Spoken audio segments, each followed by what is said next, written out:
એ માવો લઈ લ્યો માવો. એ છોકરા, હું ઓલા ઘહવા વાળા માવાની વાત નથી કરતી હો. ઈ તો ખવાય જ નહીં. એનથી તો પૈસાનું પાણી થાય, જ્યાં બેઠા હોય ત્યાં હંધોય ગંધારું થાય. ઈ ખવાય એના કરતા તો આ નો ખાવો હારો. એમાંય શિયાળામાં તો આ જ માવો ખવાય. હા, આ તો જો સમજણની વાત છે. હે, એક દી કેવું થયું, એક ભાઈ એને ઘેરે આવ્યા. એની પત્નીને કે, એ થોડો ગયો કર. એની પત્ની કે, હા પણ કેમ, યુદ્ધ લડવા જવું છે? તો કે હા. તી કે હા ભાઈ, એમાં હે ને એક લાલ બંડી નાખજે. તો કે હા. કાં? તો કે હે ને લોહી બોય નીકળે તો દુશ્મનને ખબર ન પડે. તો કે હા વાંધો નહીં. તો થોડીક વાર થઈ ને તો એની પત્ની આવી. તો ઓલો કે થેલો કા ભારી હે?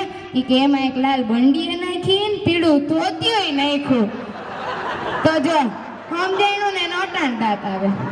કોકને ઘડીક વાર રહીને દાંત આવે, કોકને અડધી રાઈતે દાંત આવે, કોક ગળ તો પછી એમ થાય કે બોલ્યા તા દાંત કાઢ લે.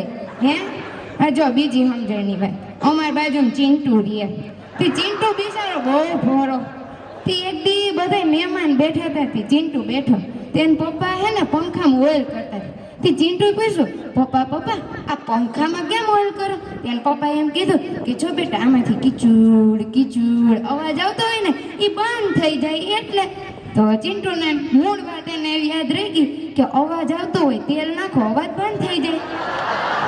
તો રાઈતે બનાવ્યા લાડવા. મહેમાન ખુવા ગયા. ચિંટુ કે મહેમાન ભેગો છું. તો વાંધો નહીં. મહેમાન કે ભલે ભેગો હું તો. રાતના 12 વાગ્યા. મહેમાને ચાલુ કર્યું ખર ખર.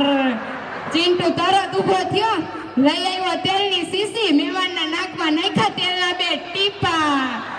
પછી તો હું મહેમાન ઊભી પૂછડીએ ભાગ્યા. અમાર શેરીમાં નો દેખાણા હો.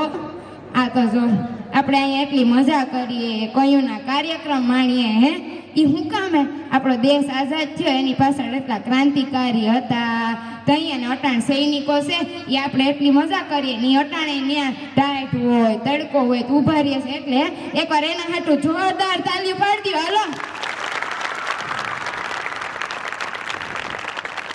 હવે મને ખબર છે મારે આવી વાતો સાંભળીને તમારે બધાને માવો લેવો હોય છે, પણ એટલાકમાં બધોય માવો તો હમાય નહીં. તો હાલો મોબાઈલ કાઢો, મારો નંબર લખી લ્યો. બીજું હું 98 98 મોડું 98 999.